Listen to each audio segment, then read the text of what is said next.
Pour notre deuxième séance, on va en fait revenir sur la controverse Marx-Bakounine. On avait décidé cette année qu'il y aurait une séance sur Marx-Bakounine et une séance sur Marx-Proudhon. Donc ça sera la séance de juin, du 19 juin.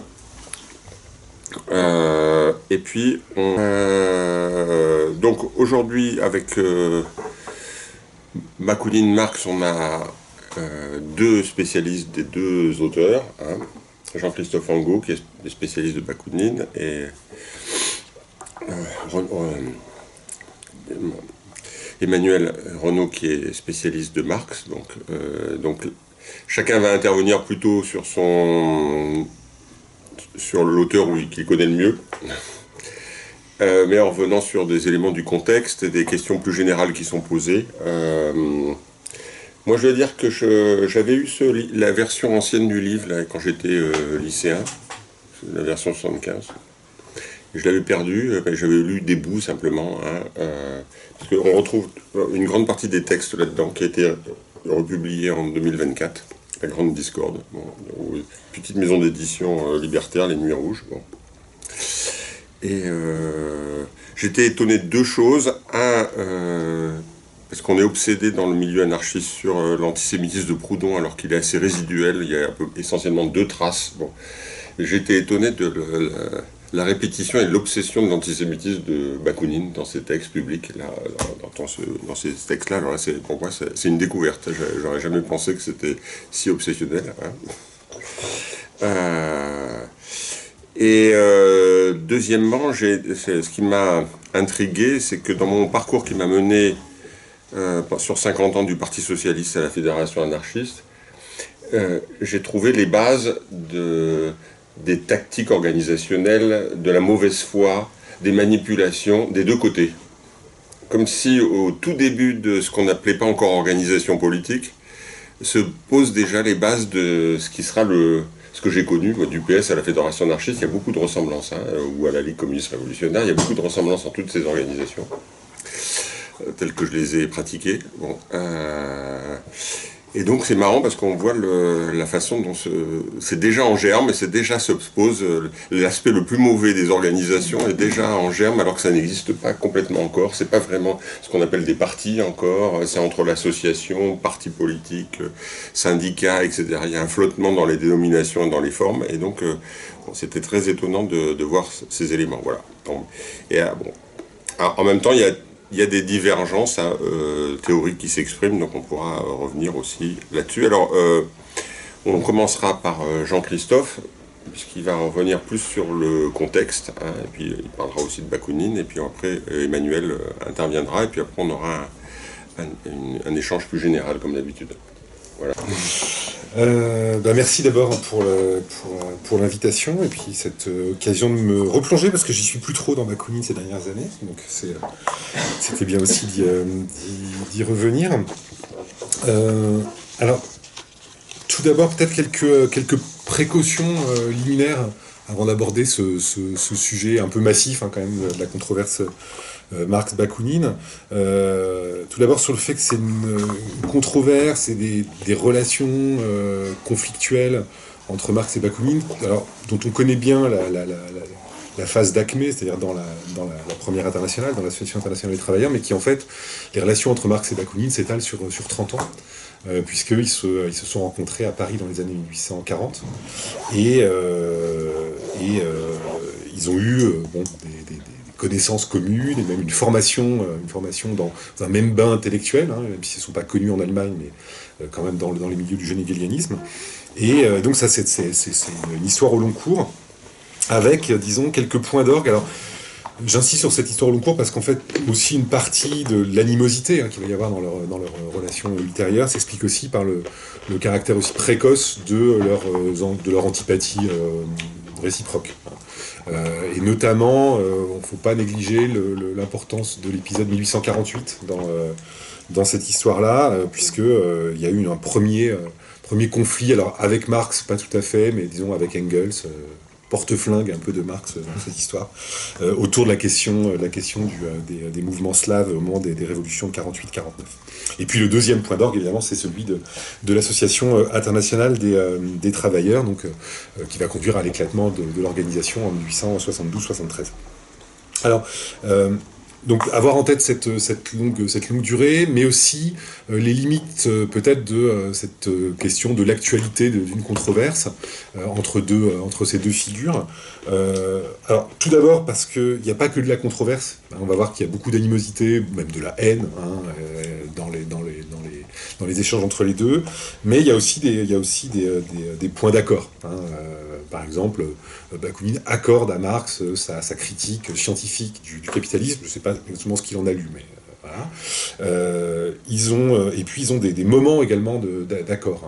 Par exemple, au début de l'Association internationale des travailleurs, lorsqu'ils se croisent à Londres autour de 1864, eh bien, Marx, c'est un des rares textes où il fait un éloge de Bakounine en disant que c'est la seule personne qui se soit améliorée ces dernières années, alors que tout le monde a complètement régressé, et même Bakounine, il le voit comme un envoyé de l'international qui est intéressant en Italie à cette période-là. Donc ça n'a pas été constamment conflictuel. Alors la deuxième limite à cette idée d'une actualité de la controverse, limite de la controverse, mais limite aussi de l'actualité, et puis c'est entre les deux personnages, c'est-à-dire qu'il y a évidemment, on a résumé les choses à Marx Bakounine, il y a vraiment une dimension de personnalisation qui peut être un peu excessive.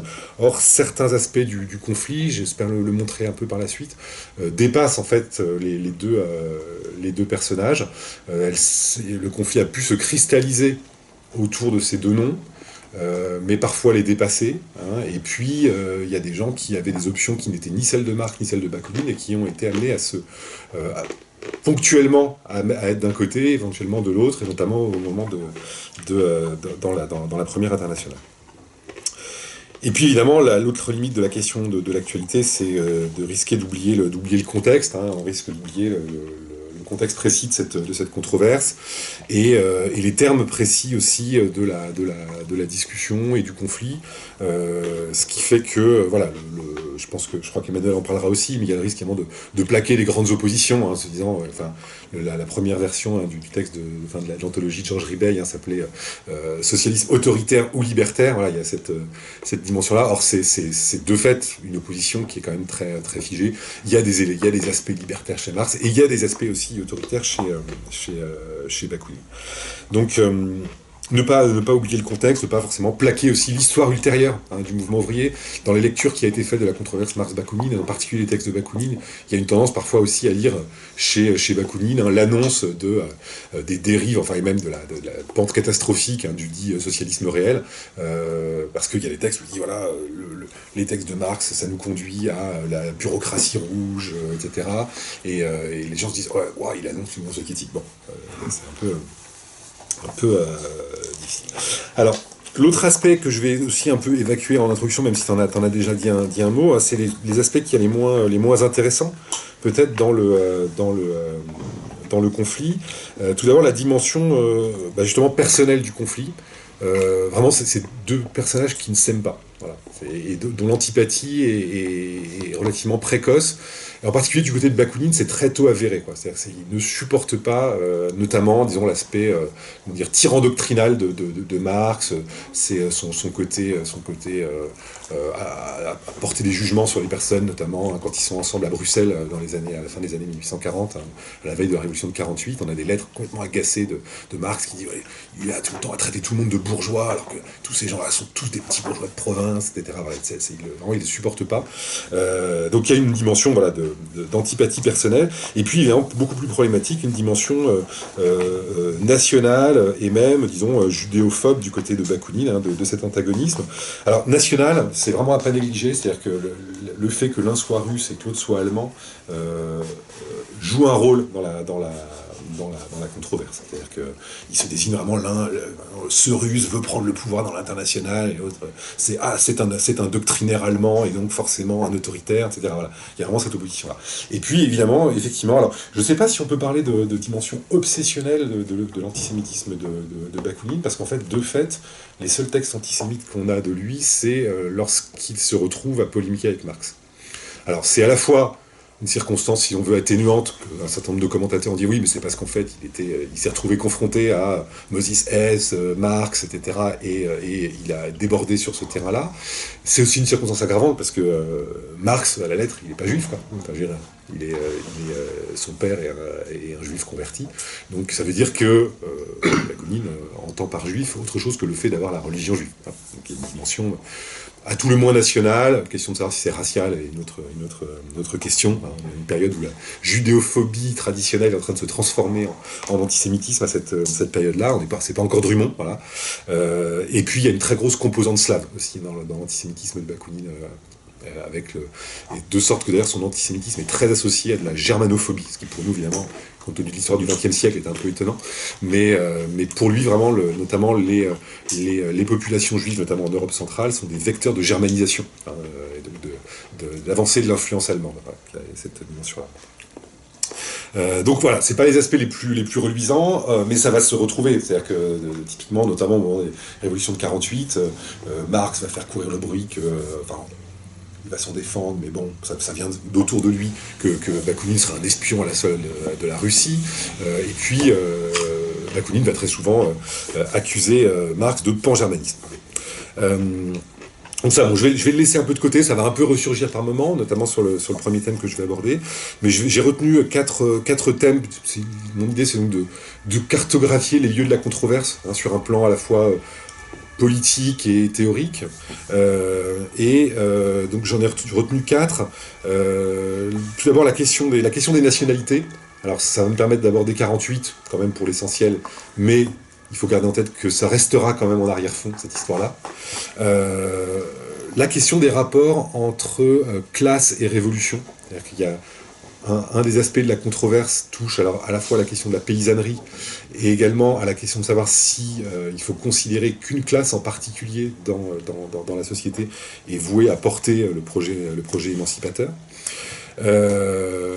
Évidemment, je vais parler aussi du conflit dans l'Association internationale des travailleurs, avec, me semble-t-il, 2 aspects massifs qu'il faut bien distinguer, qui est l'aspect autour de la question politique, c'est-à-dire la question de savoir est-ce que l'Association internationale des travailleurs est un regroupement à vocation politique, avec savoir ce qu'il faut mettre derrière tout ça, et puis la question de l'organisation elle-même, c'est-à-dire des aspects internes, de la politique de l'organisation, si l'on veut. Est-ce que ça doit être un modèle plutôt centralisé, plutôt fédéral, etc. Et puis, je terminerai peut-être en concluant un peu rapidement, parce que ça dépendra un peu du temps, j'ai pas du tout surveillé à quelle heure j'allais commencer, mais sur des aspects un peu plus, disons, théoriques ou philosophiques, notamment autour de la confrontation avec le socialisme scientifique et le matérialisme historique, ces aspects-là de la controverse. Sachant que dans cette controverse, donc je vais plutôt restituer la manière dont les choses se passent du côté de Bakounine, c'est-à-dire les critiques qu'il adresse à Marx, et ce qu'il estime devoir lui adresser comme reproche.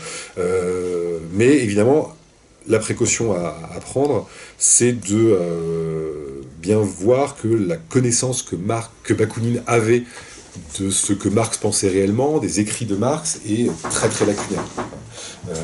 Mais ça tient aussi au caractère très lacunaire de ce que Marx a publié. C'est-à-dire que lorsque la polémique s'enclenche, par exemple en 1848, qu'est-ce qu'on connaît de Marx? Il y a les textes des annales franco-allemandes et le manifeste. Donc ça, le manifeste, il connaît. Les textes des annales franco-allemandes, j'en suis même pas certain. J'ai pas de choses qui attestent une lecture de la question juive ou de l'introduction à la critique du droit, de la philosophie du droit de Hegel chez Bakounine. Et puis après, il connaît quoi? Il connaît l'adresse inaugurale que Marx a contribué à rédiger, donc de l'Association internationale des travailleurs. Ça, c'est un texte important. Et puis, il connaît un peu du livre 1 du Capital, mais on ne sait pas jusqu'à où il est allé. Il était censé le traduire, mais voilà. Donc c'est tout. En fait, par exemple, l'introduction de 59, je suis pas sûr, je pense pas qu'il connaisse. Enfin, jamais il y a une mention. Donc évidemment, tout ce que nous on met derrière Marx et le marxisme, ça, évidemment, il ne le connaît pas. Des choses qui ont été, en grande partie, publiées au XXe siècle. Il m'a dit 44, évidemment, non, l'idéologie allemande, non. Si, il pourrait y avoir la Sainte Famille, je sais pas, mais bon, sur un plan théorique, c'est pas non plus. Voilà. Donc toutes ces choses-là sont pas connues. Alors, il va connaître l'adresse de 71 sur la guerre civile en France, même si on ne discute pas tellement, mais voilà. Mais donc c'est une connaissance très très lacunaire, et de surcroît, Bakounine va parfois avoir tendance à plaquer sur Marx ce qui est la position du parti politique auquel il associe Marx en Allemagne. Il y a deux partis principaux, deux partis ouvriers pour la période qui nous intéresse, qui est donc le SAPD, enfin, qui est le parti de Liebknecht et Bebel, le parti d'Eisenach, l'autre parti, le parti de l'ADAV, de Lassalle, et puis comment il s'appelle, de Schweitzer. Et voilà. Et donc il estime que les positions qui sont défendues politiquement par donc Wilhelm Liebknecht et August Bebel, par exemple, sont celles de Marx. Voilà. Ce qui, en fait, est en grande partie erroné. Par exemple, il attribue à Marx l'idée qu'il faudrait bâtir un État populaire, parce qu'il y a en fait un mot d'ordre lassalien qui est passé du côté du SAPD. Bon. Donc, tout d'abord, premier point, sur la question des nationalités, c'est pas quelque chose qu'il faut prendre à la légère. On pourrait se dire que c'est un peu une vieillerie, que c'est 48, etc., et qu'en fait, l'essentiel de la controverse sera pas celle-là, sera pas celui-là, mais il faut pas sous-estimer cette dimension-là. Alors, d'une part, parce que ça va jouer un rôle dans l'animosité entre les deux personnages, mais aussi parce que cette question des nationalités, elle est extrêmement importante au XIXe siècle. C'est notamment autour de 48, c'est la période du printemps des peuples, mais aussi parce que c'est le siècle aussi d'émergence de la conscience nationale dans tout un tas de pays. C'est le siècle de l'unification de l'Italie, de l'Allemagne, du réveil des nationalités en Europe centrale. Et faut pas oublier par exemple que l'Association internationale des travailleurs, qui a été mise en place à Londres en 1864, se crée initialement à partir d'un rassemblement d'ouvriers européens en soutien à l'insurrection polonaise de 1863. Donc c'est pas du tout étranger, quoi, ces choses-là. La question de l'émancipation des peuples est pas du tout étrangère à la question de l'émancipation des travailleurs en tant qu'acteurs économiques, en tant que prolétaires dans le capitalisme. Donc, alors, chez Bakounine, il y a une dominante de ces questions nationales dans son engagement à partir du milieu-fin des années 1840 jusqu'au début, enfin jusqu'à justement l'échec de l'insurrection polonaise de 1863. Et en particulier, Bakounine va essayer de penser comment est-ce qu'on peut être russe et révolutionnaire. Voilà, c'est son grand dilemme à partir du moment où, disons, il s'éveille politiquement, il s'éveille à la questions qui sont celles de l'émancipation. C'est comment est-ce qu'en tant que russe, je peux être révolutionnaire, sachant qu'il n'y a pas de vie publique en Russie, il est exilé, c'est le premier, enfin, Bakounine, c'est le premier révolutionnaire russe, voilà, avec ce que ça implique d'arrachement complet par rapport à son pays de départ. Et l'un des leviers qu'il estime pouvoir éventuellement activer, c'est, en 48, c'est le soulèvement des peuples slaves. Les Polonais, c'est quelqu'un qui a pris parti pour la Pologne, pour l'émancipation de la Pologne, dans un contexte où la Pologne donc, est écrasée notamment par la Russie, mais aussi par la Prusse et par l'Autriche. Et qui va donc en 1848 investir la question slave.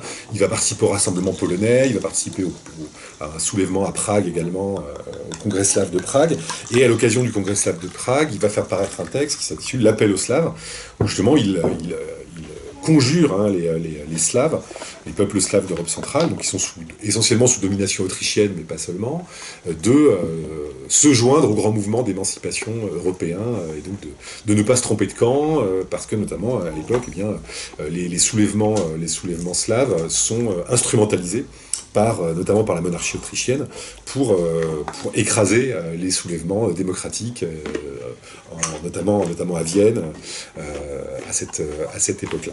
Et donc c'est à cette occasion-là qu'on va avoir un premier accrochage, puisque donc en réponse à l'appel aux Slaves de Bakounine, Engels va publier dans la Nouvelle Gazette rhénane en février 1849 un texte qui s'intitule Le panslavisme démocratique, et dans lequel eh bien il récuse l'aspiration de Bakounine à penser une révolution slave, et en soulignant, mais c'est un texte qui est très très dur d'Engels, que au fond ce sont des aspirations complètement chimériques. En fait, les vrais Slaves, en fait, ils sont du côté de la réaction, et que ou bien ils se joignent, ils se mettent à la remorque de la civilisation allemande, et leur voie vers la modernité et vers l'émancipation, ou bien ils seront écrasés. Donc c'est des textes qui sont en plus très très problématiques, critique de la part d'Engels. Par exemple, il fait également l'éloge de la conquête du Texas et de la Californie par les Américains, en soulignant que tout cela,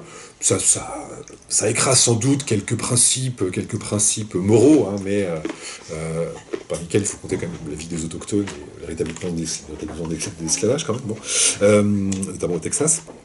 Mais que tout ça n'est rien par rapport à la signification que ça a dans l'histoire mondiale. Voilà. Donc, avec un point de vue comme ça qui est de dire qu'au fond les Slaves, leurs revendications en fait font obstacle au progrès de la civilisation en Europe, qui doit passer en Europe centrale par l'Allemagne, avec une vue très très philosophie de l'histoire dans ce texte d'Engels, assez brutal, très philosophie de l'histoire, disant qu'au fond cette histoire d'émancipation des Slaves du Sud, ça va empêcher l'Autriche d'accéder à son débouché naturel vers l'Adriatique, et puis il y a un coin tchèque qui va se mettre en plein dans l'Allemagne, qui va empêcher absolument, qui va représenter une menace pour l'Allemagne, donc la Tchéquie, la Yougoslavie, ça ne va pas exister. Voilà, vous avez ce genre de choses. Et évidemment, alors ça met le doigt sur quelque chose qui est que Bakounine, effectivement, essaye de construire quelque chose comme une cause nationale slave démocratique, et qu'il est rapidement très isolé. Bon, voilà. Et d'ailleurs, les seuls mouvements auxquels il va participer, d'ailleurs celui qui va lui valoir son arrestation et puis sa déportation en Russie puis en Sibérie, c'est un mouvement allemand en fait. Il va en fait participer à l'insurrection de Dresde en 1849, et il va être arrêté, condamné à mort, livré à l'Autriche, puis livré à la Russie, qui elle ne va pas le condamner, va le mettre directement au Niouf. Donc effectivement, il y a une impasse, si l'on veut, d'une manière pratique, pour Bakounine, essayer de penser une révolution slave dans ces années-là, alors que les nationalismes slaves, si l'on veut, sont instrumentalisés par les puissances impériales en Europe centrale et orientale.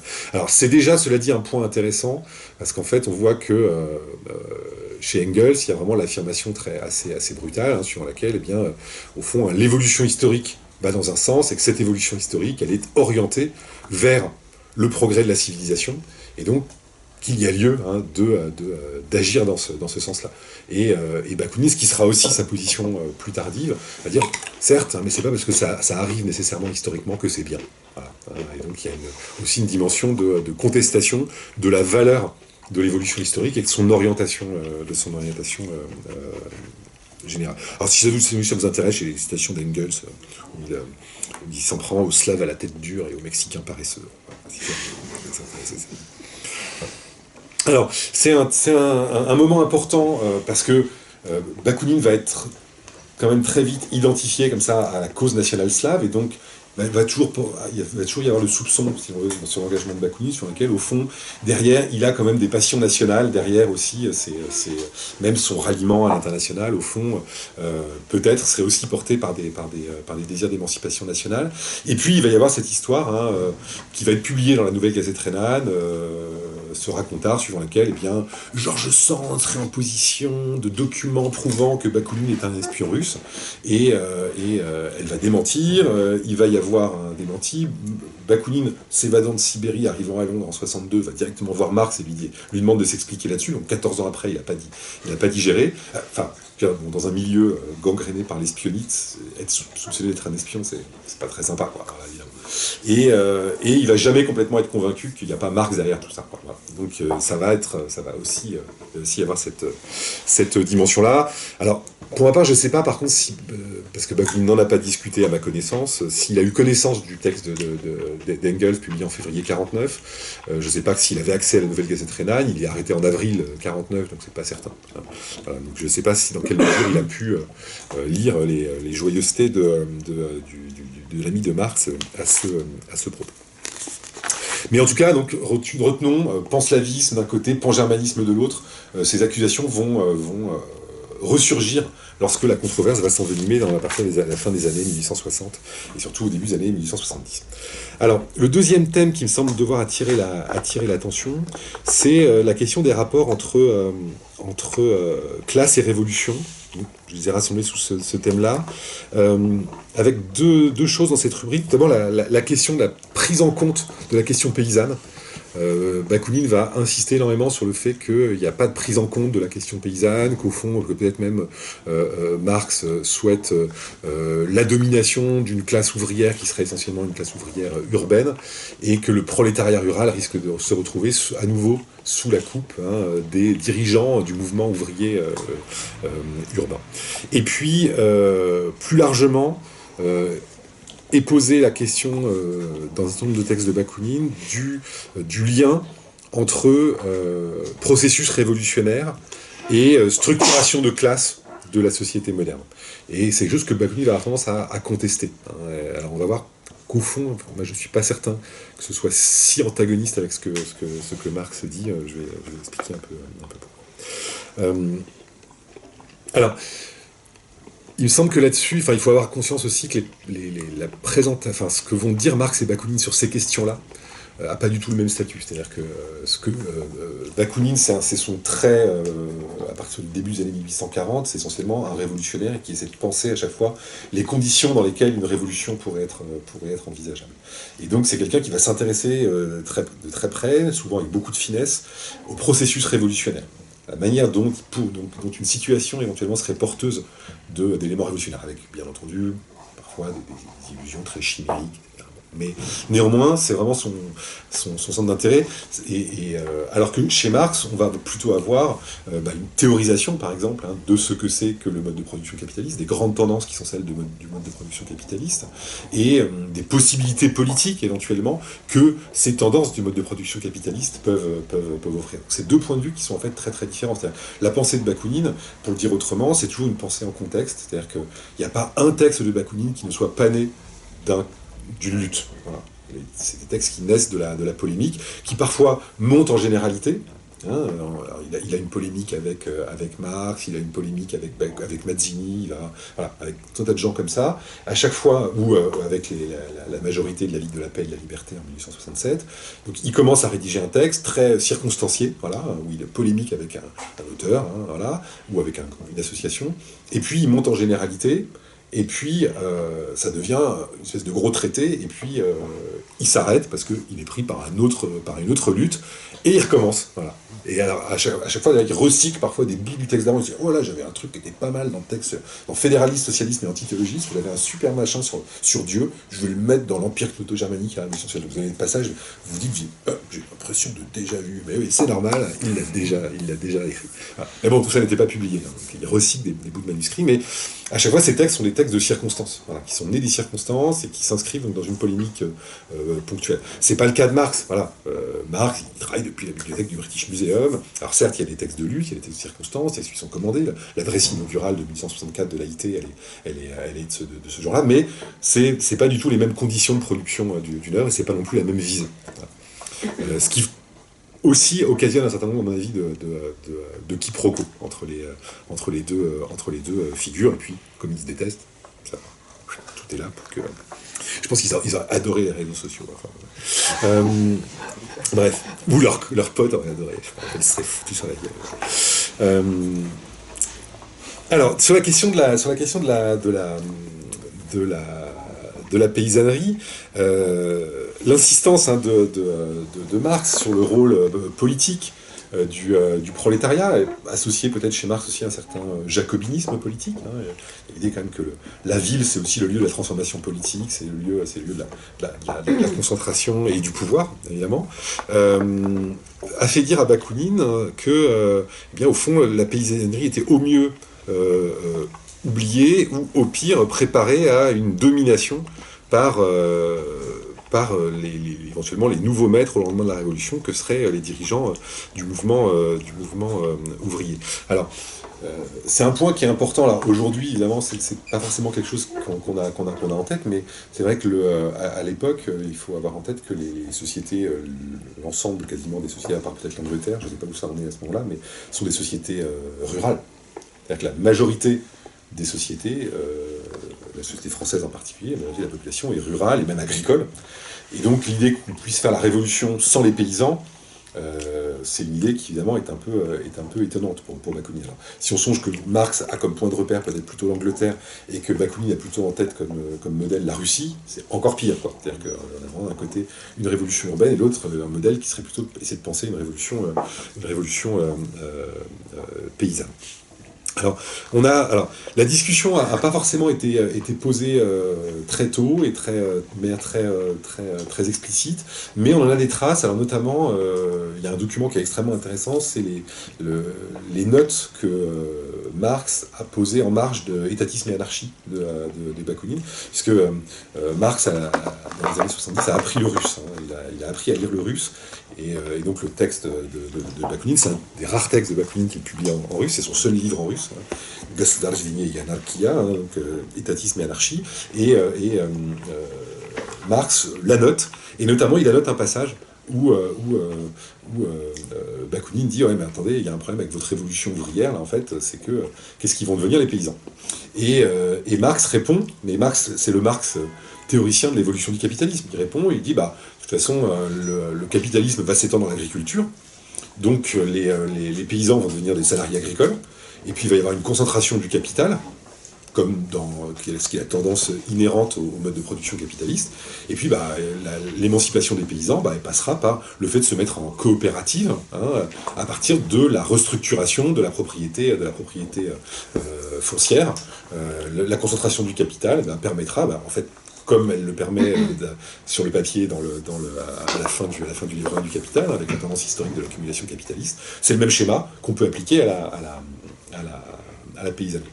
Alors évidemment, c'est un dialogue de sourds dans ces conditions-là, parce que Bakounine, lui, ce qui l'intéresse, c'est, on est en 1873, 74, qu'est-ce que ce serait une révolution aujourd'hui ? Une révolution aujourd'hui, c'est une révolution qui passe forcément par la paysannerie. Et puis alors en Russie, plus encore. Sans compter qu'en plus, en Russie, il faut prendre en considération le fait qu'il y a des formes de propriété sociale.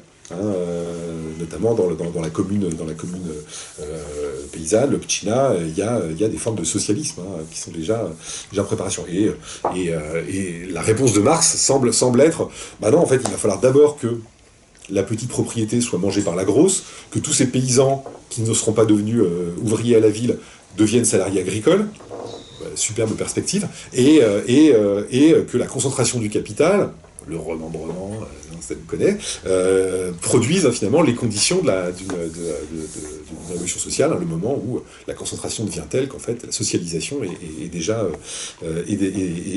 Mais évidemment, ça c'est, on pense, à partir des tendances du capitalisme. Mais Bakounine aurait tendance à dire, oui, mais en fait, qu'est-ce qu'on fait de la résistance des paysans à être insérés dans l'économie capitaliste.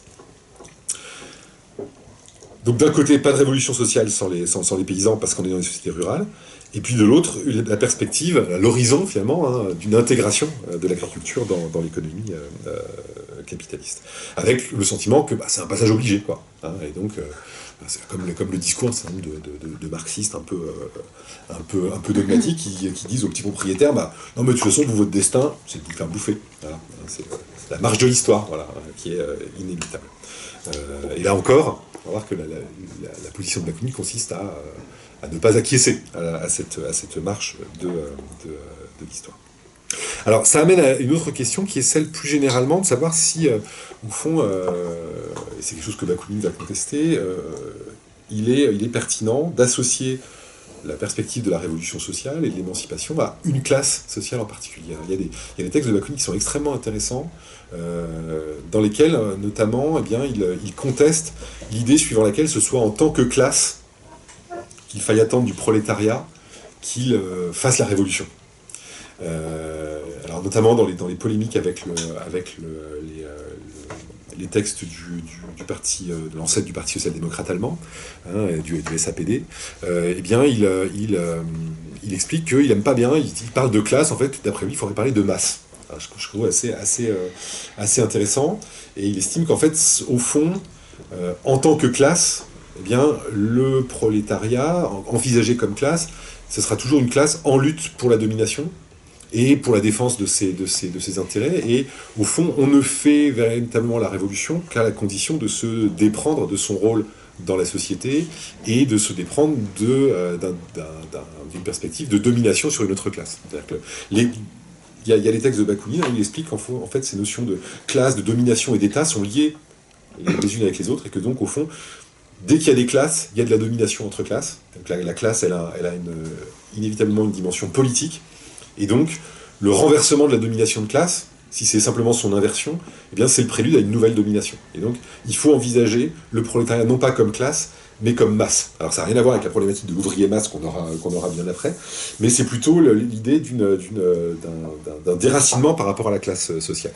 Alors ça me fait aussi amener un autre point qui est intéressant sur cette question-là, qui est le rôle que Bakounine attribue à des populations qui ne peuvent pas être assignées précisément à une classe sociale. Alors, il y a un aspect très, très célèbre de ça, qui est que Bakounine a pu discuter par exemple de l'opportunité qu'il y avait à s'associer à des éléments criminels dans le processus révolutionnaire, avec des brigands. Avec, derrière aussi, quand même, il y a tout un arrière-fond en Russie, parce qu'il y a eu un certain nombre de révoltes qui ont été provoquées par des imposteurs, voilà, Stenka Razine, Pougatchev, etc. Donc il y a des révoltes qui ont fini avec plusieurs dizaines de milliers d'hommes et qui menacent le pouvoir. Donc c'est pas forcément de la rigolade, quoi.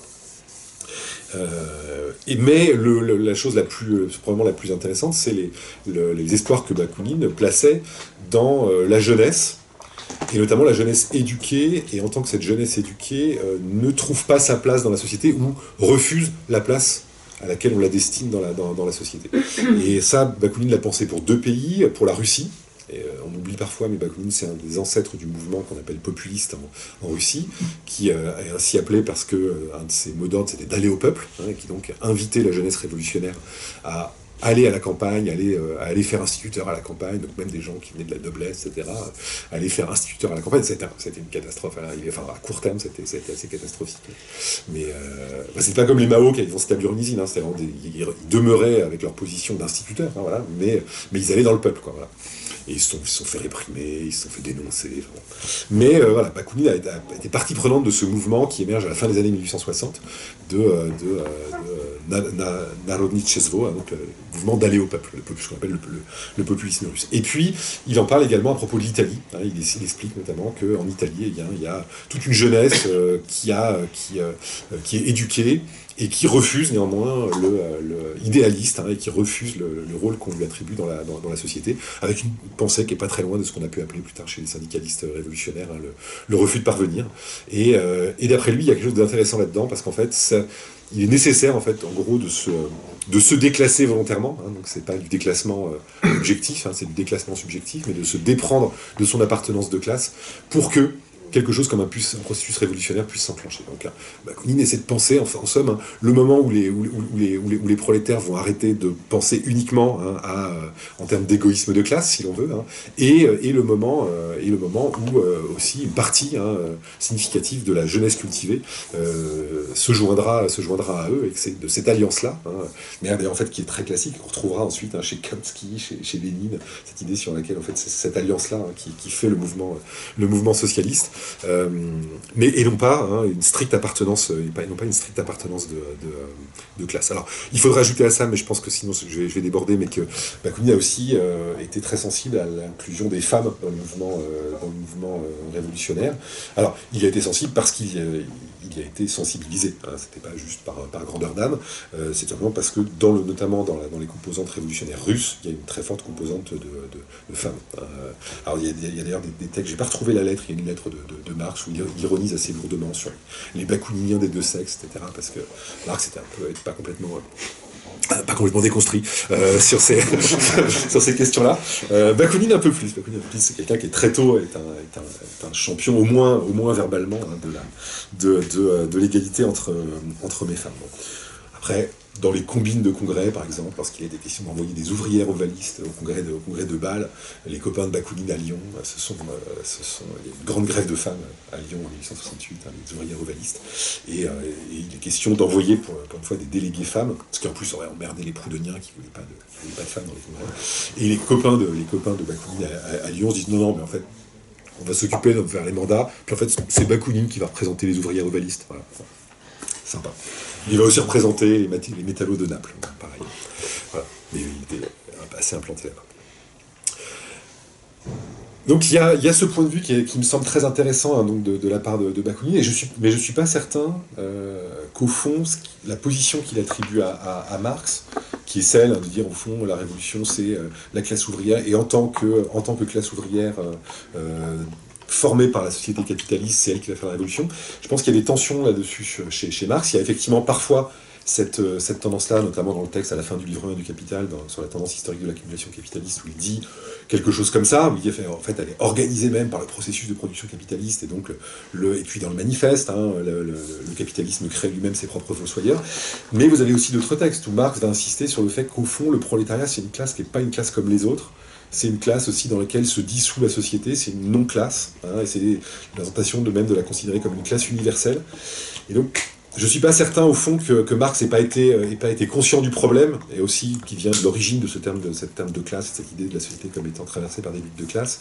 Je pense qu'il savait qu'il y avait une origine problématique aussi là-dedans, Augustin Thierry, etc., et que, au fond, il a essayé, à mon avis, de penser aussi ce problème, et notamment dans les textes où il pense hein, le prolétariat comme classe dans lequel se dissout l'ordre social. Je pense qu'il y a quelque chose qui est l'indice d'une préoccupation peut-être commune avec la classe ouvrière. Comment ? C'est le prolétariat. Le prolétariat, c'est pas la classe ouvrière. Ah, bien sûr, bien sûr. Ouais. Alors après, bon, il y a en plus cette ambivalence-là, hein, parce que Arbeiterklasse en allemand, c'est classe laborieuse ou classe ouvrière. En français, classe ouvrière, on n'inclut pas les paysans dedans, quoi. Même les salariés agricoles, on ne considère pas qu'ils font partie de la classe ouvrière. Voilà, parce qu'on a une représentation de la classe ouvrière comme étant, en gros, l'ouvrier de l'industrie, quoi. Donc la caissière de supermarché, le manœuvre agricole, on ne considère pas que c'est la classe ouvrière. Cool. Alors, j'en viens à la dimension la plus connue du conflit, et puis peut-être que je pourrais aller un peu plus vite là-dessus, je me rends pas compte en fait si je suis en train de complètement déborder. Non, ça va, c'est bon. Qui est évidemment le conflit dans l'international. Alors, c'est la dimension la plus connue, hein, mais c'est bien Emmanuel, hein, ce qui est bien connu pour cette raison même est mal connu. Une citation de Hegel hein, dans la phénoménologie de l'esprit. C'est l'aspect de la controverse peut-être sur lequel se font vraiment ressentir les méfaits de la personnalisation, parce que on a tendance à dire ah oui, il y a le conflit Marx-Bakounine dans l'international. Seulement dans l'international, il y a plein de gens de tendances très très différentes, et ça se résume pas à un conflit entre marxisme qui n'existe pas encore et anarchisme qui n'existe pas encore non plus. Voilà. On est complètement en amont de tout ça, et surtout il y a plein d'autres tendances dans l'international. Au départ déjà, il y a des gens, c'est des patriotes. Par exemple, le patriote italien Mazzini, par exemple, avec qui Bakounine a tant ferraillé, faisait partie initialement de l'AIT. Vous avez des Polonais, des Irlandais, vous avez des blanquistes, par exemple, hein, les différentes obédiences de jacobins, révolutionnaires français, à tendance plus ou moins sociale, mais notamment des blanquistes. Vous avez des proudhoniens, et des proudhoniens pas très très progressistes, genre Tolin, etc., voilà, avec lequel à la fois Marx et Bakounine vont ferrailler. Et puis, dans ceux qui vont se joindre à Bakounine, ils ne sont pas forcément tous d'accord avec lui surtout. Hein, ça ne signifie pas forcément par exemple qu'ils partagent son anarchisme. Ils peuvent partager son avis sur l'organisation, mais pas sur le programme, pas sur le projet. Donc il y a évidemment un très gros risque à personnaliser ainsi le conflit, même si évidemment ça s'est cristallisé sur ces deux personnalités. Il y a même eu, le moment critique du dénouement, quasiment une sorte de procès en exclusion et en sorcellerie, qui a conduit à l'exclusion de Bakounine au congrès de La Haye, opportunément organisé à La Haye, de sorte que c'était très difficile pour les amis de Bakounine de rejoindre ce lieu, les petites combines de congrès dont on parlait.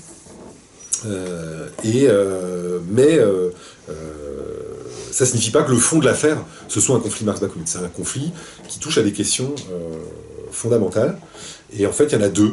Enfin, disons, je vais en garder deux. Hein. Il y a deux questions fondamentales. Il y a la question du rapport à la politique. Et d'autre part, la question du rapport à l'organisation.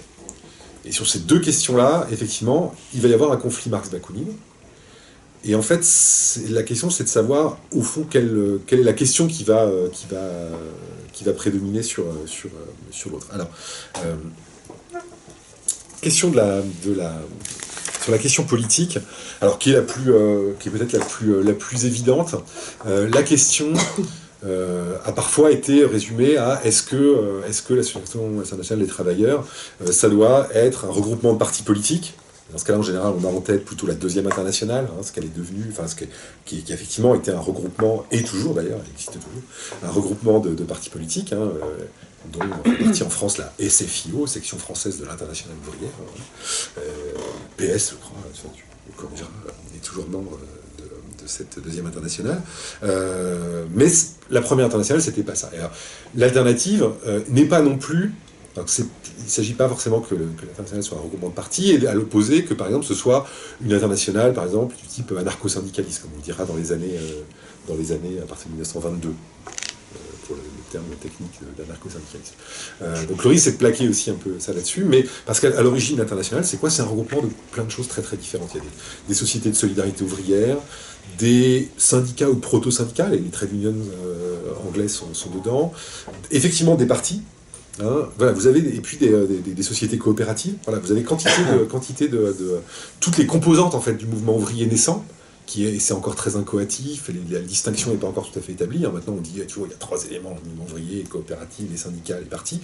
Mais à l'époque, c'est pas encore complètement bien décanté. Mais précisément, ça va se jouer aussi dans le conflit dont Marx et Bakounine vont être un peu les porte-parole. Donc d'abord sur la question autour de la question politique, c'est-à-dire est-ce que la tâche première de l'Association internationale des travailleurs et du prolétariat qui s'est organisé à travers elle, c'est de conquérir le pouvoir politique? C'est la question, disons, pour la poser très... Alors, il n'y a pas que Marx là-dedans, il y a aussi les blanquistes, par exemple, qui disent bah oui, il faut conquérir le pouvoir politique, simplement.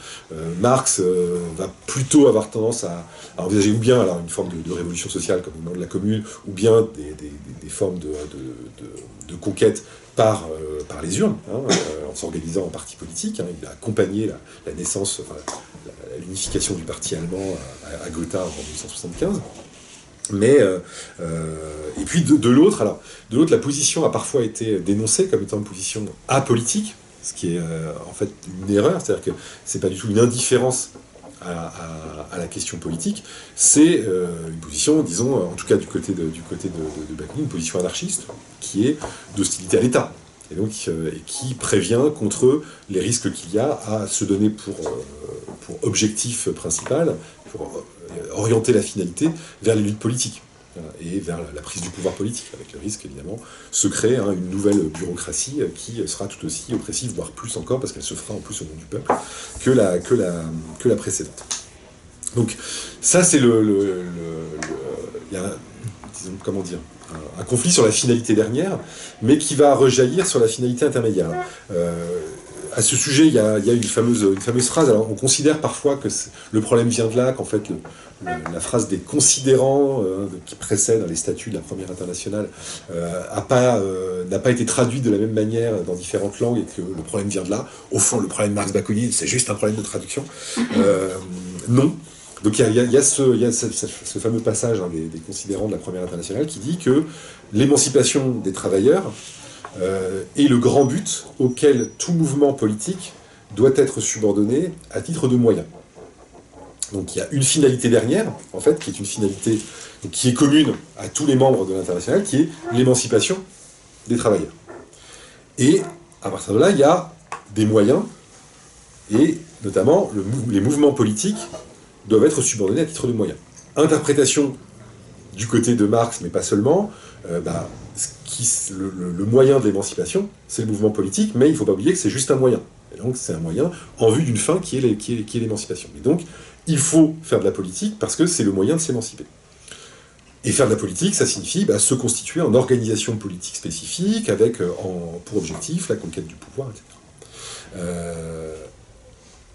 D'autres ont dit, ah oui, mais en fait, regardez, c'est un des moyens parmi d'autres, et donc en fait, c'est parce que ça a été traduit. Je vous passe les débats philologiques sur cette question. Moi, ce qui m'intéresse, c'est que Bakounine, quand il cite ce passage, en fait, il cite la même version que Marx.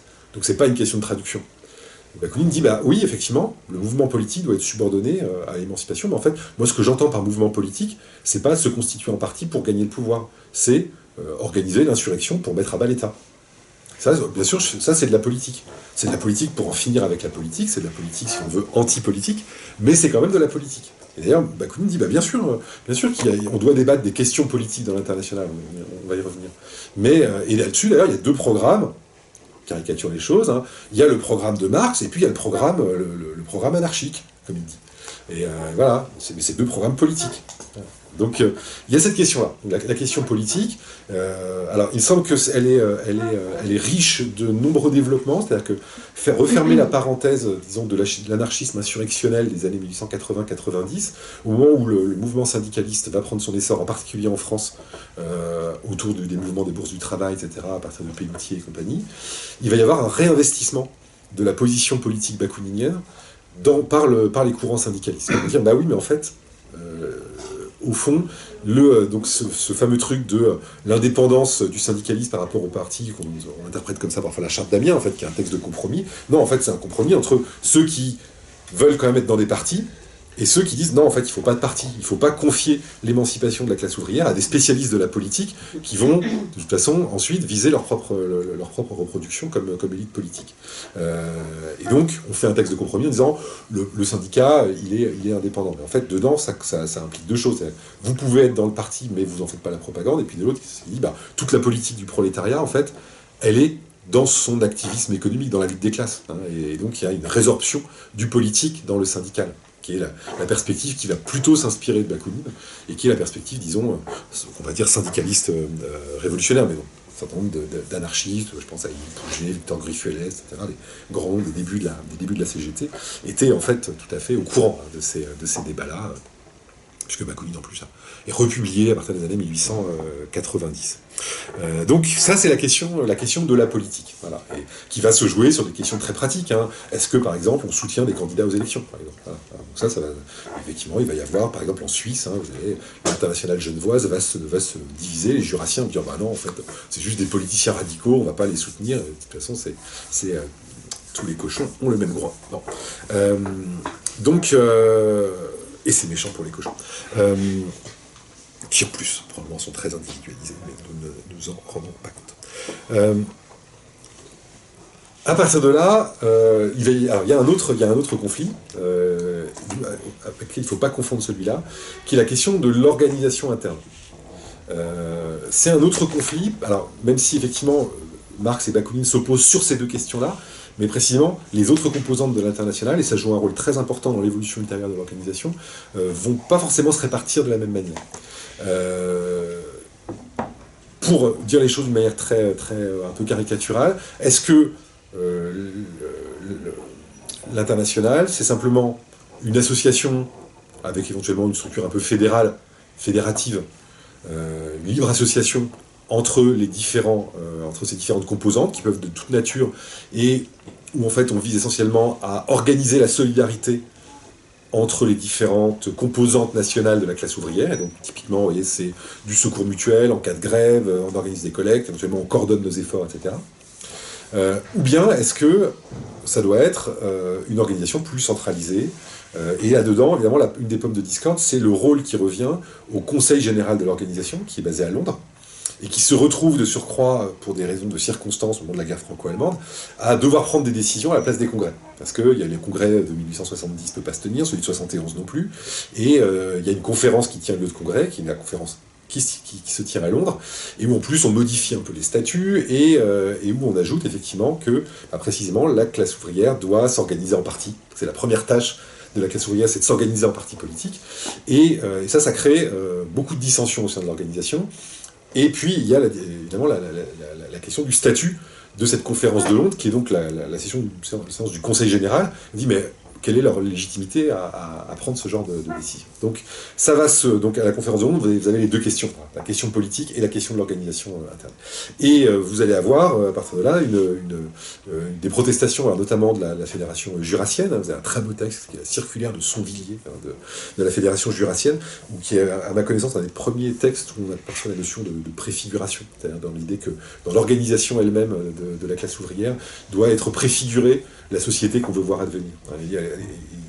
conclusion du texte, je vous le dirai si vous voulez tout à l'heure, mais dit voilà, que l'organisation doit être à l'image de la société qu'on veut voir advenir, et donc dans ces conditions, il ne faut pas une autorité centrale. Voilà. Il faut pas d'autorité centrale. Et donc le Conseil général doit être un bureau de statistiques et de correspondance, qui était effectivement son statut, initialement, à organiser la communication entre les différentes sections, et puis entretenir les statistiques, pas seulement sur l'organisation, mais aussi sur le mouvement des salaires, etc., à l'échelle européenne. Et donc, qui ne doit pas entraver la spontanéité des différents mouvements. Alors, tout ça va se retrouver au congrès de La Haye, où en fait, il va y avoir, les deux questions vont être débattues, alors avec d'une manière en plus dramatique, parce qu'il y a l'exclusion de Bakounine et d'une partie de ses amis, mais sur la question politique et sur la question de l'organisation, en fait, c'est l'opinion de Marx qui va prédominer, mais en fait, ce qui va se jouer dessus, c'est la combine de congrès version les amis de Bakounine, c'est que James Guillaume, qui est donc l'envoyé de la Fédération jurassienne, l'un des seuls à pouvoir traverser l'Europe sans se faire arrêter, donc à La Haye, a pour mandat initialement de défendre une position dure, en gros une position anti-autoritaire sur la question politique, donc une position anti-politique. Et en fait, au lieu de ça, en fait, il va regrouper en fait ceux dans l'international qui s'opposent à la question de l'autorité centrale dans l'organisation. Et en fait, du coup, il va se retrouver avec lui des gens qui ne sont pas forcément partisans, disons, du programme politique de Bakounine. Guillaume lui-même ne se définit pas comme anarchiste, mais peu importe. Mais sur des gens qui tiennent en fait à l'autonomie des différentes sections de l'international. Et de sorte que la victoire de Marx et de ses amis, et des blanquistes, avec eux, avant qu'ils fassent la peau des blanquistes, mais au congrès de La Haye, en fait, est une victoire à la Pyrrhus, et de fait, l'année suivante, l'international déménage à New York, puis en fait, elle cesse d'exister. Voilà. Et ce qui va continuer à exister, c'est le regroupement anti-autoritaire, mais anti-autoritaire, on considère parfois, on continue à dire, par exemple, il y a le regroupement de Saint-Igné, régulièrement, vous avez peut-être entendu parler de ça, j'imagine. À chaque fois, on dit, c'est les débuts du mouvement anarchiste, c'est pas vrai, en fait. C'est l'international anti-autoritaire. Et en fait, elle est anti-autoritaire sur des questions d'organisation. C'est ceux qui s'opposent à la centralisation, à la constitution d'une organisation centrale de la classe ouvrière. Mais dedans, vous allez avoir des représentants, parfois des trade unions, les Belges, César de Pep, c'est pas du tout un partisan de l'anarchisme, mais il est pour l'autonomie des sections, etc. Donc, c'est ensuite, dans l'international anti-autoritaire, que il y a un courant anarchiste qui va s'affirmer et que le mouvement anarchiste naît à partir de là. Mais il naît beaucoup plus tard, il naît d'ailleurs après la mort de Bakounine. On peut dire qu'il se cristallise à partir de 1877, disons. Sur la fin de l'international anti-autoritaire.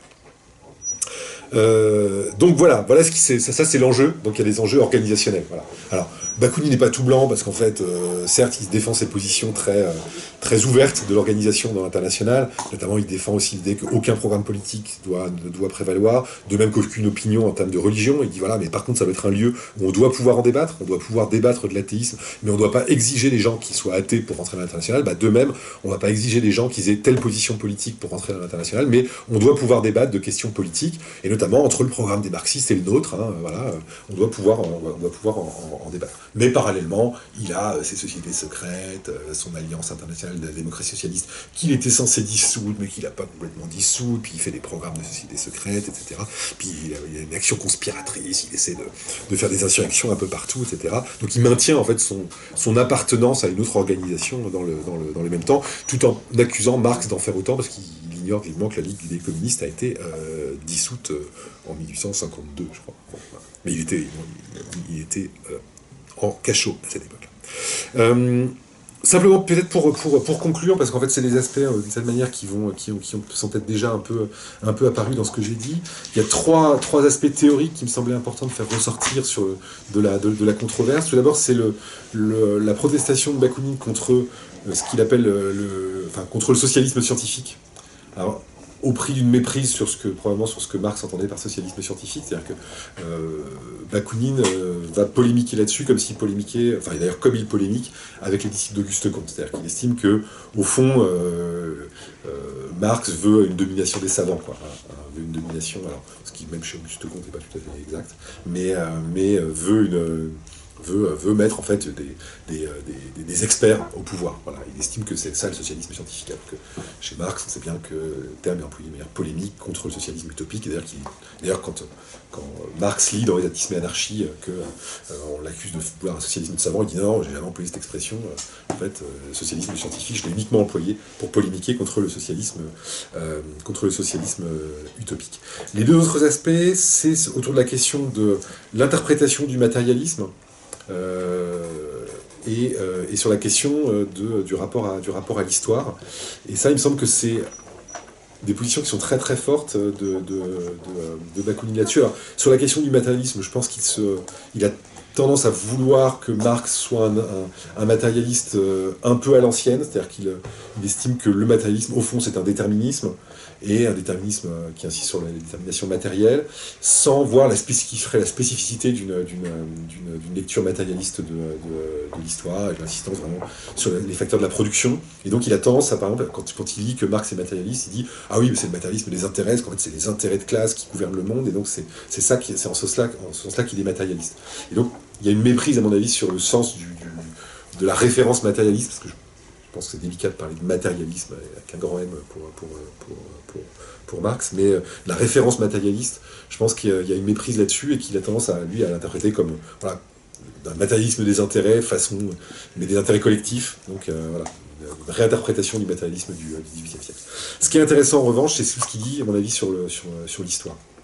Parce qu'il y a un déterminisme historique, certes, tout ce qui arrive dans l'histoire est complètement déterminé, mais en fait, le fait que ça arrive dans l'histoire et que ce soit déterminé et que l'histoire est éventuellement dans telle direction, ça ne signifie pas que c'est bien. Et il faut distinguer fondamentalement ce qui est déterminé, ce qui est nécessaire, et ce qui est bon. Et il dit, mais en fait, ce qui est bon, c'est pas très compliqué. En fait, on voit qu'il y a un idéal qui traverse l'humanité, qui est un idéal d'émancipation. Voilà, c'est ce qu'il estime être même, sublimé à travers les idéaux religieux, etc. Il dit, en fait, au fond, il y a un même idéal qui traverse toute l'humanité, qui est une sorte de transhistorique, voilà. Et au fond, c'est pas très compliqué de se dire, ce qui se passe là, ça va pas du tout dans le bon sens, ça va pas du tout dans ce sens-là, et donc il n'y a pas lieu d'essayer de chercher dialectiquement à penser comment ça pourrait se retourner en son contraire. Non, en fait, c'est par exemple, l'écrasement de la commune, il n'y a rien de bon à en tirer, quoi. Voilà, c'est juste l'écrasement du mouvement révolutionnaire socialiste français. Donc, dialectiquement, ça produit rien du tout. Voilà. Donc, c'est une catastrophe. Voilà. Et donc, c'est peut-être nécessaire historiquement, mais ça n'en est pas moins,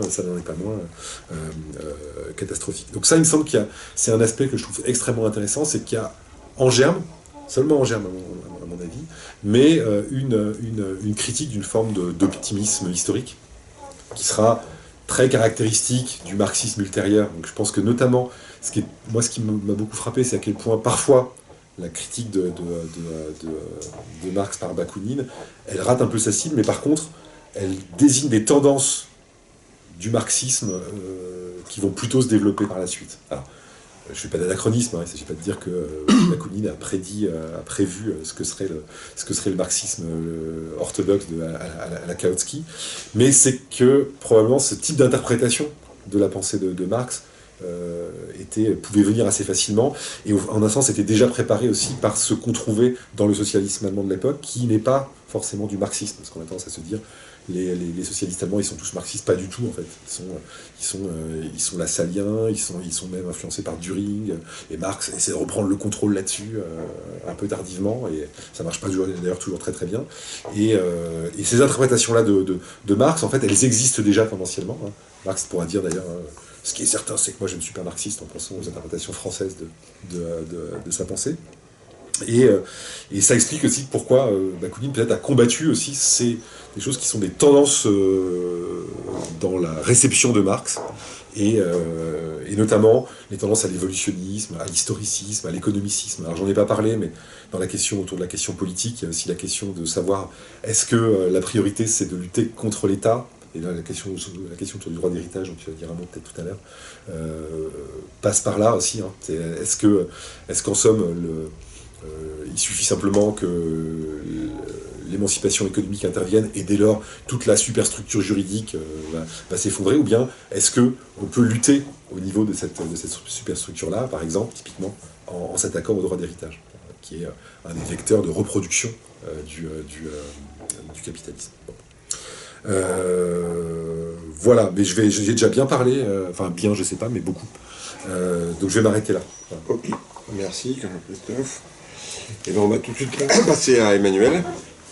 Oui, donc moi je connais non seulement beaucoup moins Bakounine que Jean-Christophe, mais en plus je connais beaucoup moins en fait toutes ces controverses qui sont développées entre eux. J'ai pas développé de recherche approfondie sur le rapport de Marx et de Bakounine, contrairement à Jean-Christophe. Donc je vais dans ce qui suit avoir un propos plus général, et comme je connais mieux Marx que Bakounine, donc je vais disons essayer de poser les problèmes à partir de Marx. Alors, plutôt que de proposer une analyse détaillée, et puis c'est inutile puisqu'elle a déjà été proposée, je vais d'abord me concentrer sur les controverses à l'intérieur de l'international, et ensuite je vais discuter principalement la manière dont elles peuvent être abordées, et plus précisément encore, je vais me concentrer sur des manières inadéquates de les aborder, ce qui me semble être des manières inadéquates de les aborder, mais qui sont très séduisantes et qui sont très fréquentes, et donc qui consistent en des mérite sans doute qu'on en parle un peu. Je voudrais me concentrer sur 3 préjugés qui conduisent à poser, me semble-t-il, de manière inadéquate le problème de cette controverse, les problèmes qui sont posés à cette controverse, des problèmes, des manières inadéquates de les poser, des préjugés dont je sais qu'ils sont assez répandus, aussi bien chez ceux qui se disent marxistes que chez ceux qui se disent anarchistes, et cela aussi bien dans le contexte académique que dans les milieux militants. Le premier préjugé, que je désignerais comme celui de l'hétérogénéité du marxisme et de l'anarchisme, c'est que le conflit entre Marx et Bakounine fournit une illustration, voire l'illustration la plus exemplaire, d'un conflit entre 2 orientations politiques incompatibles, donc celle du marxisme d'un côté et celle de l'anarchisme de l'autre. Le second préjugé, que je désignerais comme celui de l'alternative stricte, conduit à penser que Marx et Bakounine nous mettent devant la nécessité de choisir un camp contre l'autre, que nous sommes confrontés donc à un choix exclusif. Ou bien choisir les positions de Marx et donc rejeter celles de Bakounine, ou bien au contraire choisir les positions de Bakounine et donc rejeter celles de Marx. Le troisième préjugé concerne plus précisément Marx, peut-être qu'il concerne aussi Bakounine, mais bon, je ne sais pas. Concerne l'idée suivant laquelle les thèses et les arguments que Marx oppose à Bakounine sont non seulement tout à fait caractéristiques de sa pensée, la pensée de Marx, du matérialisme historique ou du marxisme de Marx, mais aussi essentiels à sa pensée. Donc, de sorte que, comme si ces thèses et les arguments que Marx oppose à Bakounine exprimaient la cohérence propre et les spécificités de la pensée de Marx. Je désignerais ce troisième préjugé comme celui de l'univocité. En l'occurrence, préjugé de l'univocité des positions de Marx, comme si Marx avait fixé des principes dont on pouvait déduire que certaines conséquences qui seraient univoquement associées à ces principes, et que parmi ces conséquences, il y aurait le rejet de tout ce que lui oppose Bakounine. Parler de préjugés à propos de ces 3 idées suggère qu'elles sont toutes 3 simplificatrices, sinon erronées, et qu'elles conduisent en outre à aborder de manière inadéquate les controverses de Marx et de Bakounine, ou bien en y cherchant des choses qui n'y sont pas, qui ne sont pas dans cette controverse, comme l'incompatibilité du marxisme et de l'anarchisme, l'alternative stricte entre Marx et Bakounine, ou bien en abordant ces controverses à partir d'hypothèses d'interprétation inadéquates, comme celle précisément de l'univocité des positions de Marx. Donc je commence par le premier préjugé, celui de l'hétérogénéité du marxisme et de l'anarchisme. C'est sans doute donc une hétérogénéité totale entre ces 2 versions de la politique d'émancipation, bref, 2 courants du mouvement ouvrier, peu importe comment on le décrit. C'est sans doute ce préjugé qui est le plus facile à écarter. En effet, tous ceux qui s'intéressent un tant soit peu à l'histoire du marxisme et de l'anarchisme savent qu'il existe une pluralité de marxisme, de même qu'il existe une pluralité d'anarchisme, et ils savent sans doute aussi qu'il existe une pluralité d'hybridation du marxisme et de l'anarchisme. Alors, on trouve des défenses récentes relativement récente de l'intérêt de ces hybridations. On trouve des présentations et des défenses de ces différentes formes historiques. Je pense notamment au petit livre de Michael Louis et d'Alain Besancenot, Affinités révolutionnaires, nos étoiles rouges et noires, pour une solidarité entre marxistes et libertaires, qui a été publié il y a un peu plus de 10 ans, en 2014, dans les éditions Mille et une nuits de Fayard.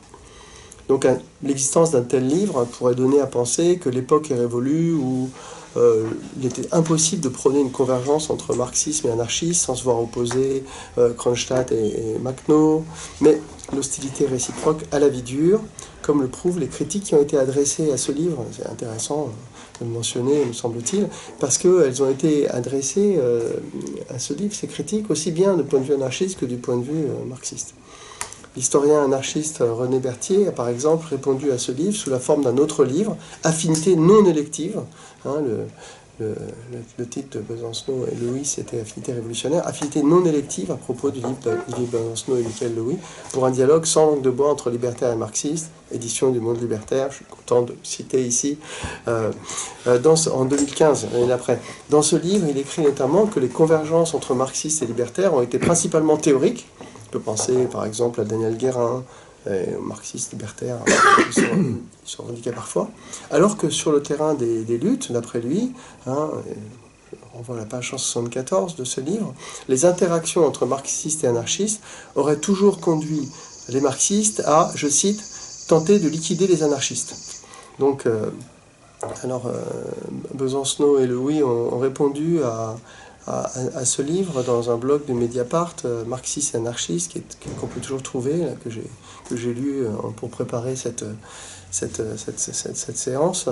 Et ils répondent que les marxistes et les anarchistes ont à différentes reprises été du même côté de la barricade, de la Commune de Paris jusqu'à mai 68, en passant par l'Espagne du POUM et de la CNT. Besancenot et Louis commencent leur réponse en ces termes. Nous avons été honorés et même touchés qu'un théoricien aussi important de l'anarchisme que René Berthier dédie tout un livre de 275 pages en réponse à notre petit opuscule, Mille et une nuits. Certes, c'est un ouvrage polémique, mais plus ouvert que certaines critiques venues de nos camarades bolcheviques léninistes.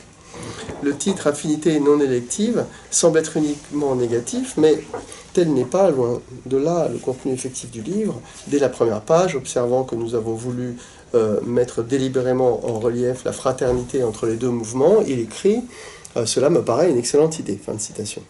Enfin, des deux citations.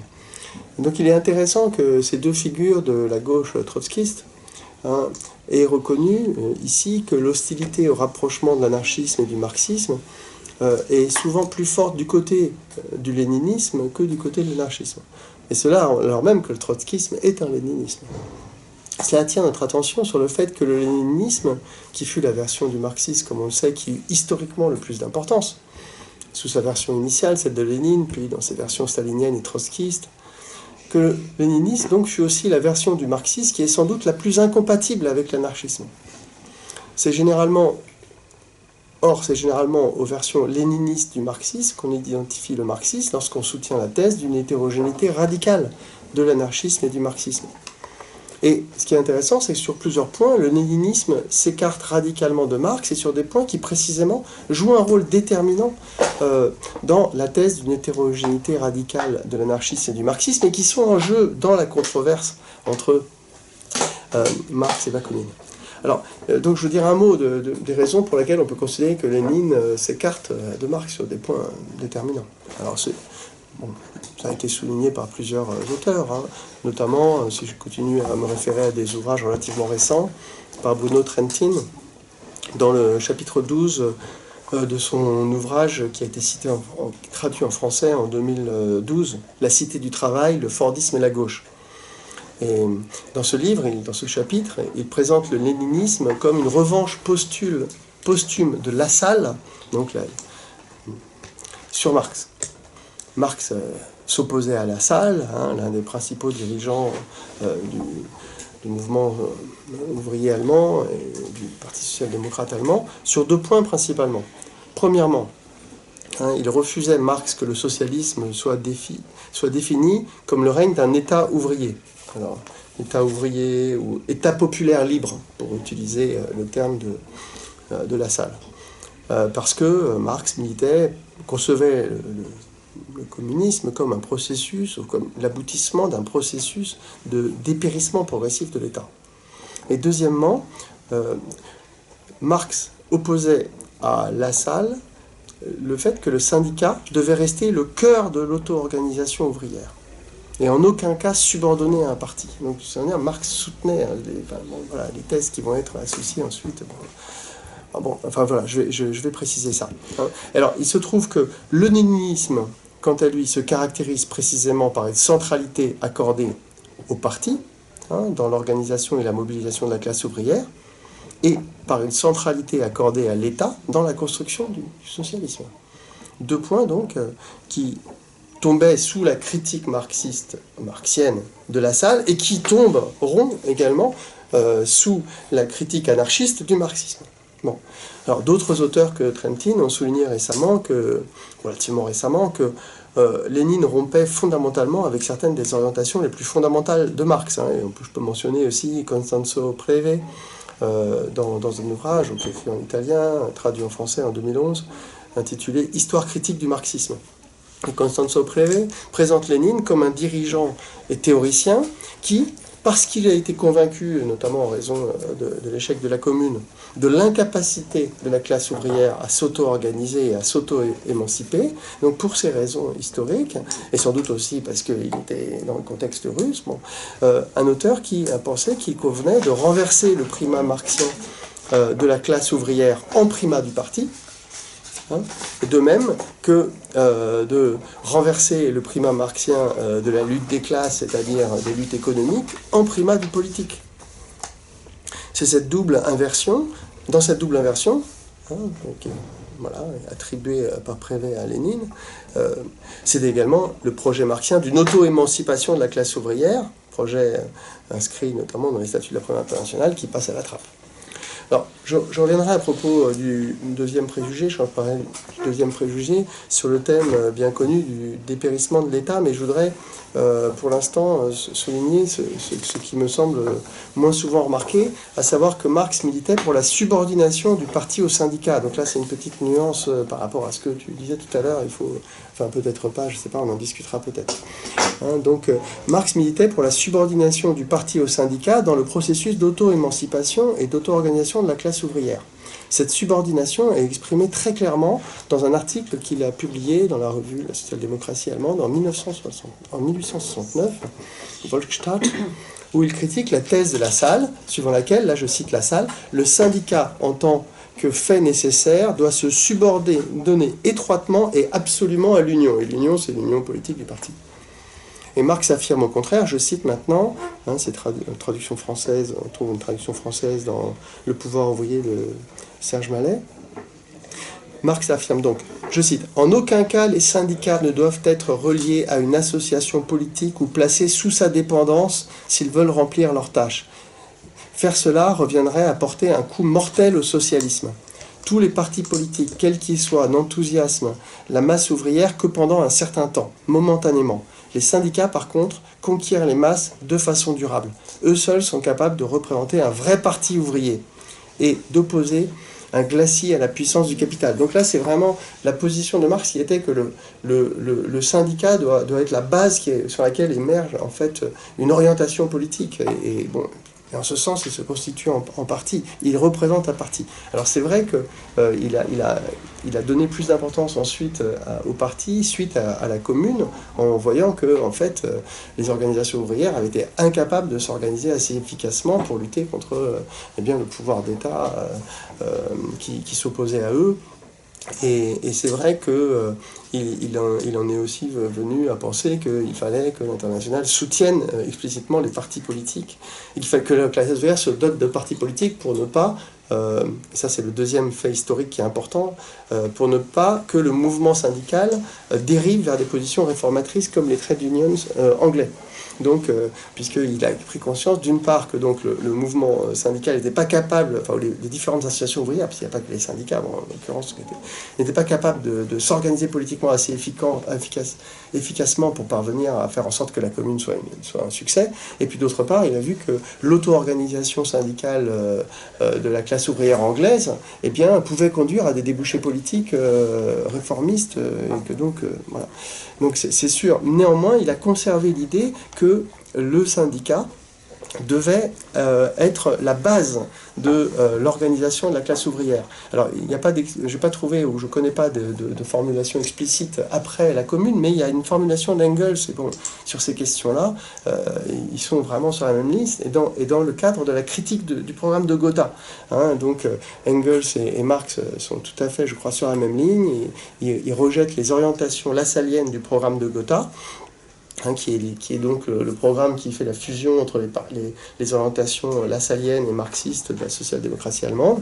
Et donc Engels écrit à Bebel en 1975, en critiquant le programme de Gotha et ses orientations lassaliennes, la même chose que ce que Marx disait en 1969. Il lui reproche donc au programme de Gotha, je cite la chose suivante: « Il n'y est même pas question de l'organisation de la classe ouvrière en tant que classe par les moyens des syndicats. » Et c'est là un point, tout à fait essentiel, car il s'agit à proprement parler de l'organisation de classe du prolétariat, le syndicat, hein, au sein de laquelle celui-ci mène ses luttes quotidiennes contre le capital et se forme à la discipline. Organisation qui, aujourd'hui, même au milieu des plus redoutables des réactions, comme c'est le cas à Paris, ne peut absolument plus être détruite. Donc on retrouve la même idée. Hein, les partis, on peut les détruire, les syndicats, on ne peut pas les détruire. Donc ça doit vraiment être la base de l'organisation de la classe ouvrière, et il faut juste qu'il se dote d'une orientation politique explicite. Et c'est ça, à mon sens, l'enjeu là, de ces réformes des statuts de l'international dont il était question, dont tu parlais tout à l'heure. Donc j'insiste sur ce point. Marx et Engels sont partisans d'une articulation syndicat-parti dans lequel le syndicat ne doit pas être subordonné au parti, dans lequel le parti doit être l'émanation politique de l'auto-organisation de la classe ouvrière, dont le syndicat est le cœur. Alors, cette articulation, elle est constamment affirmée par Marx, cela depuis Misère de la philosophie, en 1847. On la retrouve, donc, elle est au cœur du développement conclusif consacré aux grèves et coalitions, et on la retrouve encore dans l'article de 69. Elle est décrite dans le 5e et dernier point des résolutions du premier congrès de l'International, réuni à Genève en 1966, hein, le dernier point qui est consacré précisément aux syndicats et qui est intitulé « Les syndicats, leur passé, leur présent et leur avenir ». On y lit, je cite, « À part leur œuvre immédiate de réaction contre les manœuvres tracassières du capital, ils doivent maintenant agir comme foyer organisateur de la classe ouvrière dans le grand but de son émancipation radicale. Ils doivent aider tout mouvement social et politique tendant dans cette direction, les syndicats. » Hein, donc voilà, on pense la politique à partir du syndicat. C'est Marx qui a rédigé, semble-t-il, ce point. Et différents indices donnent à penser que c'est lui qui l'a rédigé, et il correspond effectivement aux idées qu'il développait dans la dernière section d'un texte rédigé en 65, Salaire, prix et plus-value. De même qu'il correspond à des idées qui sont formulées dans le Capital. On pourrait penser, Marx, par exemple, Balibar dit oui, mais après, 71, il défend davantage l'autonomie du parti. Ça se discute, hein, puisque vous voyez que Engels continue à défendre la même idée en 75. Bon. Donc, je viens de rappeler tout ça pour souligner qu'il est vain de chercher dans le conflit entre Marx et Bakounine, tel qu'il est développé de leur vivant, tel qu'il s'est développé de leur vivant, notamment dans les conflits internes à la Première Internationale, l'illustration d'une incompatibilité générale entre marxisme, qu'on pense comme à travers, sous la forme du marxisme-léninisme, par anachronisme, et anarchisme, que l'on penserait par anachronisme aussi à partir de l'anarcho-syndicalisme. Donc j'en viens maintenant au deuxième préjugé, celui de l'alternative stricte. Donc il faudrait choisir, hein, selon ce préjugé, entre soit Marx, soit Bakounine. Alors, il ne fait pas de doute que c'est bien ainsi que dans les controverses, leurs controverses principales, hein, liées à la question de l'État et de la politique, sous les différentes formes qu'a rappelé Jean-Christophe tout à l'heure, c'est bien ainsi qu'ils voyaient les choses, l'un et l'autre. Hein. Et ils voyaient bien, il fallait choisir, hein, entre une position ou l'autre. Et je n'ai aucunement l'intention de contester qu'il y a eu des désaccords stratégiques et programmatiques essentiels entre eux. Non, ça serait stupide de le refuser. refusé de l'admettre. Mais le problème est, comme Jean-Christophe l'a rappelé, que l'un et l'autre avaient une vision quelque peu déformée des positions de l'autre. Donc, je ne suis pas assez bon connaisseur de Bakounine pour identifier toutes les simplifications ou erreurs d'interprétation de Marx et Engels à propos de Bakounine, mais bon, je dois au moins mentionner ce qu'a rappelé Jean-Christophe tout à l'heure, à savoir que l'accusation d'abstentionnisme politique qui est récurrente dans toutes les lettres dans lesquelles il se plaigne de Bakounine, dans les textes qu'il rédige, comme les prétendues scissions au sein de l'Internationale, dans les notes sur l'ouvrage de Bakounine. Donc, cette accusation, elle relève du contresens. Bon, tu l'as souligné à l'instant, et j'en profite, bon, tu l'avais déjà fait ailleurs, hein, j'en profite aussi pour mentionner à ceux qui seraient intéressés que Jean-Christophe a rédigé un article très intéressant, le conflit Bakounine dans l'Internationale, une confrontation des pratiques politiques, dans la revue Actuelle Marx, numéro 41, vous trouvez ça en libre accès. Un ouvrage, un numéro de 2007, où aussi tu insistais sur le fait que leur conflit est lié à l'opposition qu'ils occupent. Ils n'ont pas les mêmes positions dans l'international, ils n'ont pas la même manière de s'engager dans les luttes politiques, tu l'as dit rapidement tout à l'heure aussi. Bon, inversement, Bakounine voyait en Marx un étatiste, et quelqu'un qui voulait transformer l'international, initialement construite en une alliance internationale d'associations ouvrières et syndicales, en un parti qui imposerait une ligne politique exclusive, au risque de rendre l'internationale moins intégrative et donc de l'affaiblir. Alors, il s'agit de nouveau d'un double contresens. En effet, s'agissant de l'État, Marx lutte sur deux fronts à la fois. D'une part, contre la salle et la définition du socialisme comme un État ouvrier ou un État populaire libre, définition que lui impute Bakounine, et d'autre part, Marx lutte contre l'idée suivant laquelle la destruction de l'État est la stratégie politique la plus pertinente, plutôt que, donc la position de Bakounine, plutôt que la prise de contrôle du pouvoir d'État et sa transformation en instrument de transition au communisme. En ce qui concerne les rapports entre partis et syndicats, Marx de nouveau cherche à lutter sur deux fronts à la fois. D'une part, contre l'idée lassalienne suivant laquelle le parti doit entièrement se subordonner le mouvement syndical, idée que lui impute Bakounine, et d'autre part, contre l'idée que la lutte syndicale est autosuffisante, ou doit se développer indépendamment de toute articulation à un parti, ou sans perspective politique. Idée qu'il juge désastreuse parce qu'elle risque de conduire les ouvriers dans les mains des partis bourgeois, qui prétendront défendre leurs intérêts. Et on voit ainsi que les positions de Marx cherchent en fait à définir des positions médianes, qui puissent permettre aux différentes orientations politiques présentes au sein de l'international de s'y retrouver, afin donc de lui donner sa dimension la plus intégratrice possible. C'est précisément ça aussi enfin donc il poursuit le même objectif que Bakounine, en quelque sorte, sur ce point aussi.